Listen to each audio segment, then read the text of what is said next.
Dans la vision du bouddhisme, la nature de l'âme est radicalement différente de l'idée d'une entité éternelle et immuable.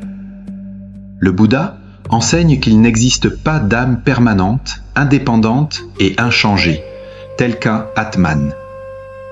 Ce que nous appelons âme ou moi est en réalité un processus fluide, une construction temporaire et sans noyau fixe.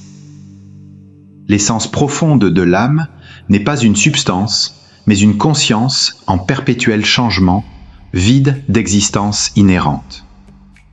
Cette compréhension est au cœur de la doctrine de l'anatta, non-soi, qui constitue l'une des trois caractéristiques fondamentales de l'existence. L'âme, telle que nous l'expérimentons, est composée des 5 agrégats, skandha, la forme physique, les sensations agréables ou désagréables, les perceptions, les formations mentales, pensées, émotions, volitions, et la conscience elle-même. Ces 5 éléments s'assemblent, interagissent et se transforment constamment sous l'effet du karma et des conditions. Il n'y a pas de propriétaire permanent derrière eux. L'âme n'a donc pas d'essence fixe. Elle est comme un fleuve dont les eaux ne cessent jamais de couler, ou comme un chariot qui n'existe qu'en tant que nom donné à l'assemblage de ses parties. Dès que l'on cherche un soi indépendant au milieu de ces phénomènes, on ne trouve rien de solide. Malgré l'absence d'une âme permanente, une forme de continuité existe. C'est ce que l'on appelle le flux de conscience ou le courant mental, citta santana. Porté par le karma, les actions intentionnelles, et nourri par l'ignorance et les attachements, ce flux traverse la mort et renaît dans une nouvelle existence. L'âme ne transmigre pas comme une entité fixe, mais comme un processus causal. Les empreintes karmiques, les tendances et les habitudes mentales passent d'une vie à l'autre, comme une flamme qui allume une autre flamme. Ce mécanisme explique le cycle des renaissances, samsara, où l'être continue de souffrir tant qu'il reste identifié à l'illusion d'un soi permanent. Je vais prendre le temps de réexpliquer ce processus souvent mal compris. Imagine une bougie qui s'éteint et qui allume une autre bougie. La flamme de la deuxième bougie n'est pas la même que celle de la première. Pourtant, elle existe grâce à la première. Ce qui passe, ce sont les conditions, la chaleur, le combustible, le processus. C'est pareil pour la réincarnation bouddhiste, qu'on appelle plutôt renaissance ou renaissance.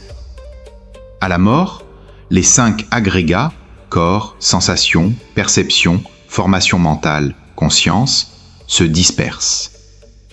Mais les empreintes karmiques, les habitudes, les tendances, les désirs, les attachements et les actions intentionnelles du passé ne disparaissent pas complètement. Ces empreintes influencent et allument une nouvelle conscience dans une nouvelle vie. C'est donc un continuum de cause à effet, pas un voyage d'une âme. Il n'y a pas de passager permanent dans le bus. Il y a seulement le mouvement du bus lui-même, porté par le karma. Le chemin bouddhiste consiste donc à observer avec une attention pénétrante cette nature de l'âme. Par la pleine conscience et la méditation vipassana, on apprend à voir les phénomènes tels qu'ils sont, impermanents, insatisfaisants et vides d'un soi permanent. Progressivement, l'identification au moi se dessert. On cesse de s'accrocher à une image fixe de soi-même et l'on découvre une liberté plus grande, une paix qui ne dépend plus de conditions extérieures. Ainsi, selon le bouddhisme, l'essence ultime de l'âme n'est ni une substance éternelle, ni un néant. C'est une conscience éveillée, libre, lumineuse et profondément interconnectée avec tout l'univers. Lorsque l'illusion du soi séparé se dissipe, ce qui reste est une présence claire, et compatissante. Cette réalisation met fin au cycle des renaissances et ouvre sur le nirvana, l'extinction des feux de l'avidité, de la haine et de l'ignorance. L'être éveillé continue de vivre avec une liberté et une bienveillance naturelle, comprenant que l'âme n'a jamais été un moi à sauver, mais une conscience qui s'éveille à sa propre nature vide et lumineuse. Cette vision offre une voie d'une grande lucidité et d'une profonde douceur. Elle nous invite à cesser de nous accrocher à une image fixe de nous-mêmes pour découvrir, dans l'instant présent, la paix et la liberté qui naissent naturellement quand l'illusion du soi permanent se dissout.